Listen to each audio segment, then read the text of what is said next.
Episode 31, Activating the Follower Mode. Where are your hands going? Since Ningxi's return, Little Bun had completely activated the follower mode. He stuck to her like glue, not leaving her side for a moment. In the downstairs living room, Lu Jingli also activated the follower mode, shadowing Lu Tingxiao wherever he went. Bro, dear bro. What have you two been up to tonight? Lu Jingli asked with a cheeky grin. Lu Tingxiao, holding a cup of coffee, calmly sat on the sofa, chatting. Lu Jingli choked back his disappointment, looking like a puppy that hadn't gotten a bone. Alright, I won't ask. How's the task I assigned to you? Lu Tingxiao inquired. Switching to serious mode, Lu Jingli answered, it's already in operation. Within a month, Zhu Xiangqing's Fengrui real estate will definitely be expelled from the capital.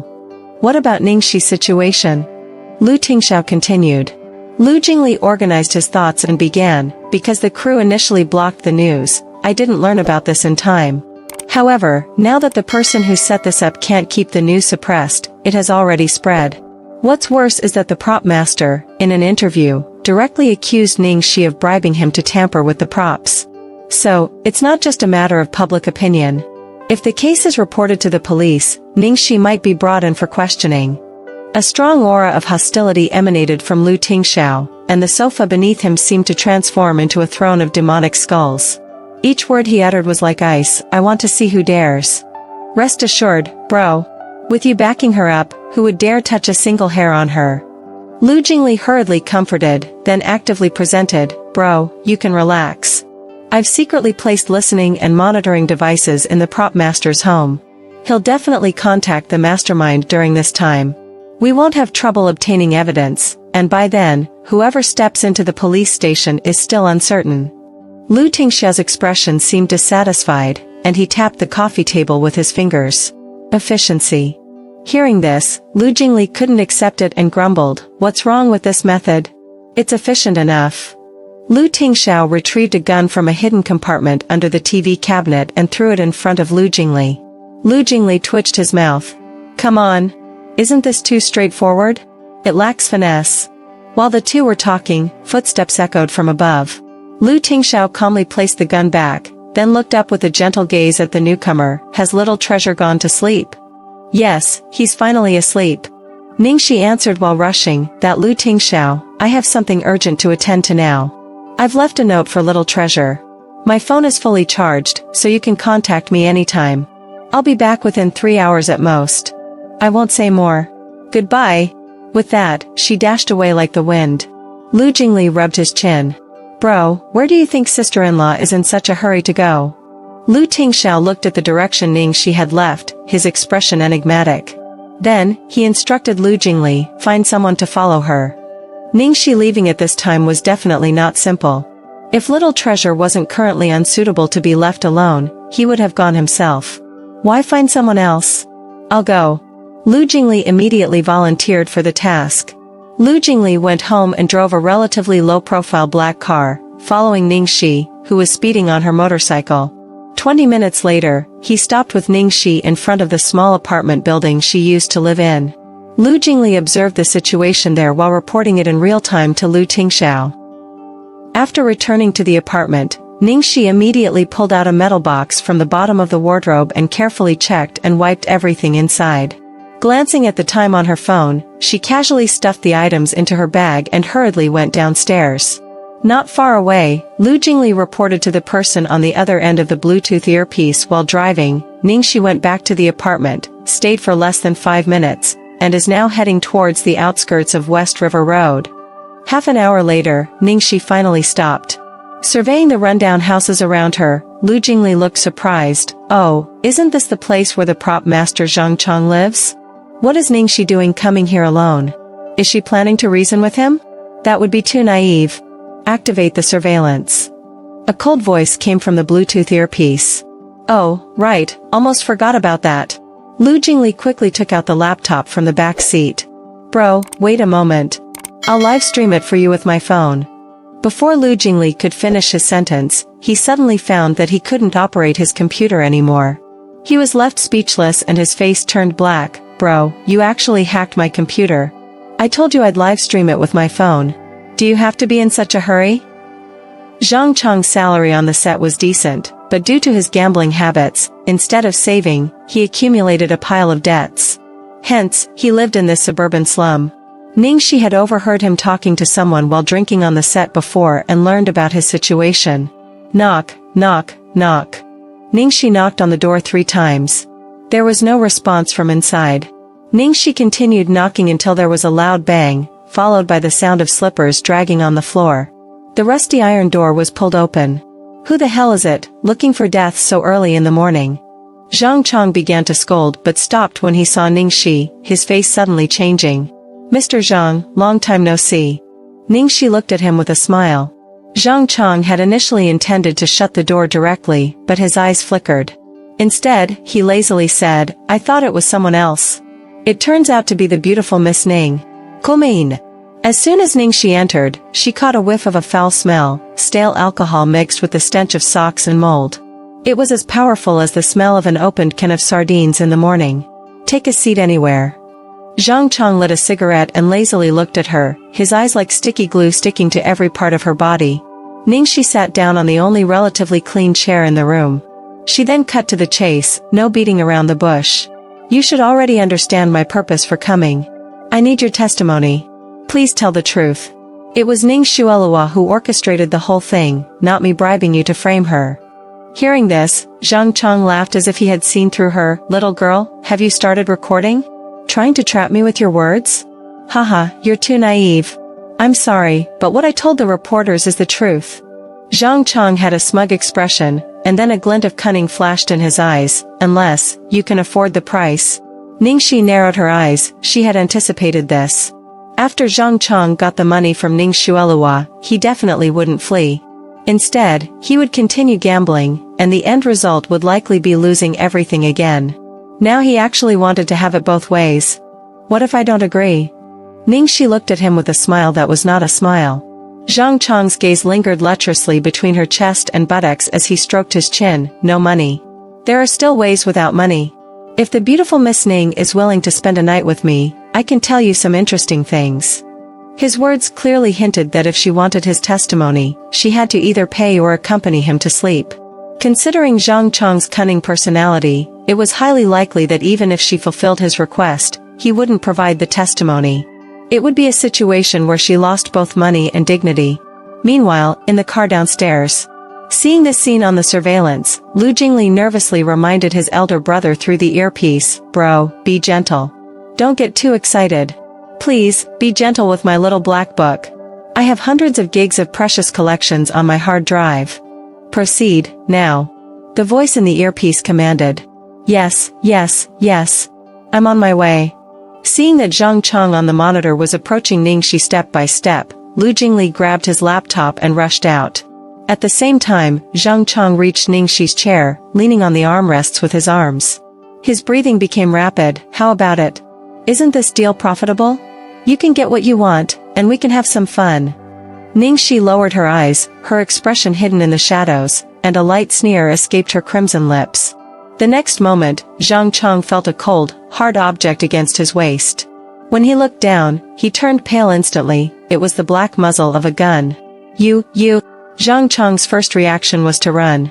At this moment, he felt a cold sensation around his waist, and he looked down to see a black muzzle against him. He turned pale instantly. You. At the same time, a cold voice echoed behind him. Run. Let's see who's faster, you or my bullet. Jiong Chang was drenched in sweat as he stiffly turned around. Then, he nonchalantly burst into laughter. Little girl, you almost scared me for real. Are you trying to bluff me with a toy gun? If you have the guts, shoot. Come on, shoot here. Ningxi moved her fingers slightly, attaching a black tube-shaped suppressor to the gun barrel. With a press of the trigger, a gunshot rang out, and the bullet grazed Jiong Chang's arm, creating a dazzling spark on the ground. All these actions took less than 3 seconds. Jiong Chang clutched his burning arm and knelt on the ground with a thud. Sis. Big sis, calm down. This is a real gun. It's not a joke. Testimony. Ningxi tossed a recording pen to him, glanced at the time on her phone, and looked extremely impatient. Little Bun was still sleeping at home.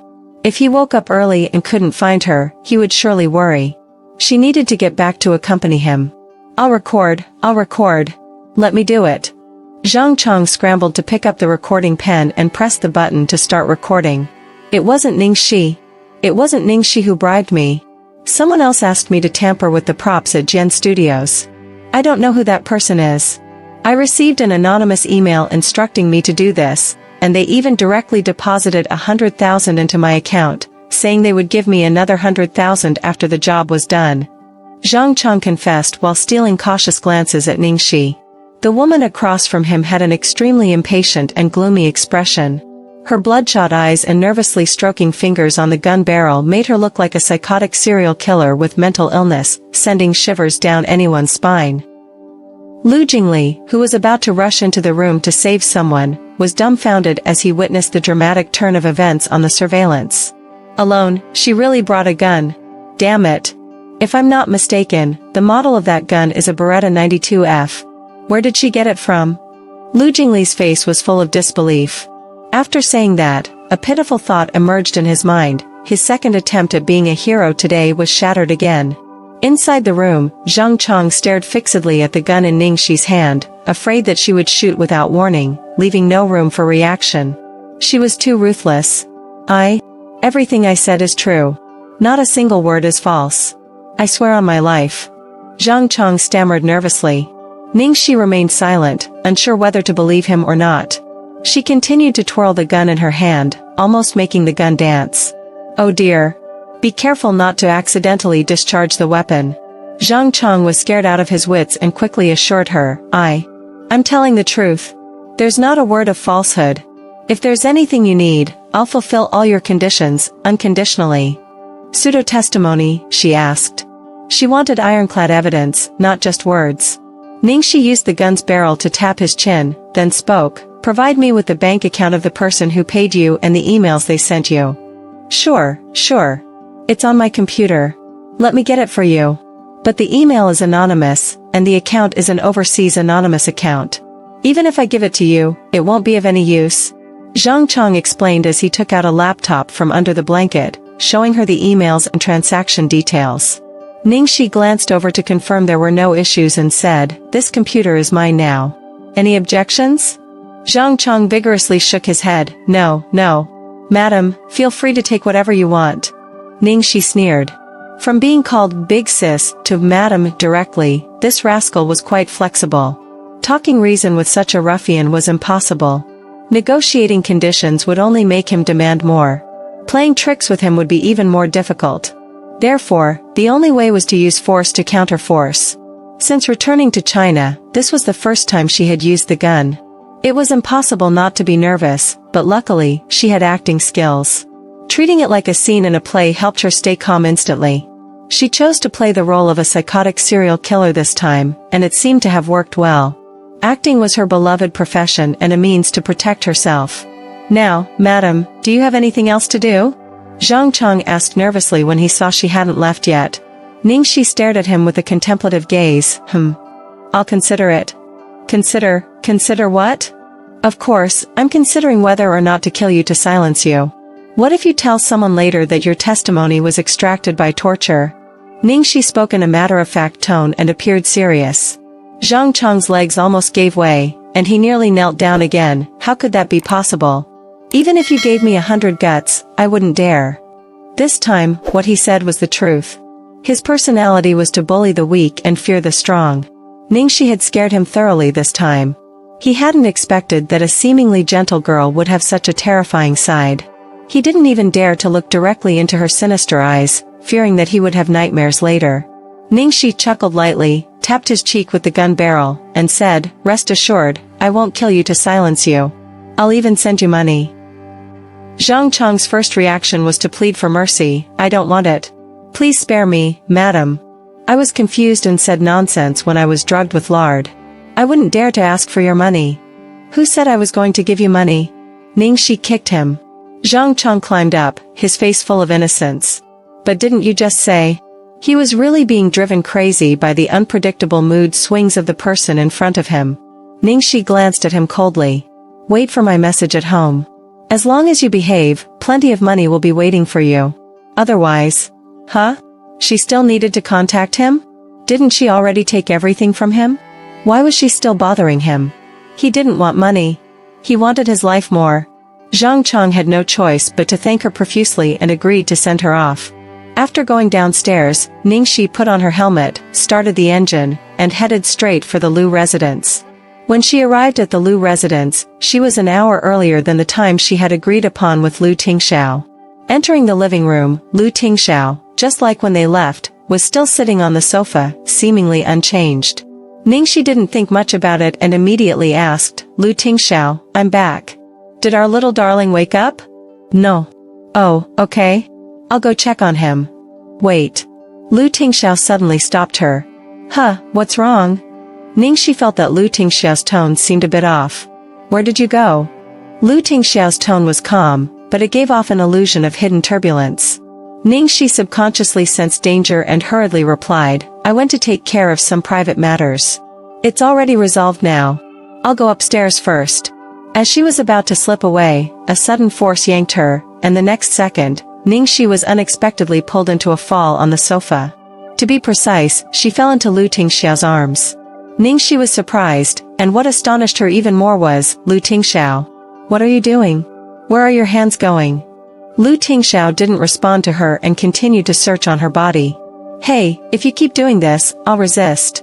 Don't blame me if you get hurt later. Ningxi warned. Then resist, Lu Tingxiao said calmly. What do you want to do? Have you figured out that I can't do anything to you? Ningxi felt the situation was strange. Lu Tingxiao stared at her expressionlessly. Why can't you do anything to me? Well, because. Why? If it were someone else, she would have beaten them up without hesitation.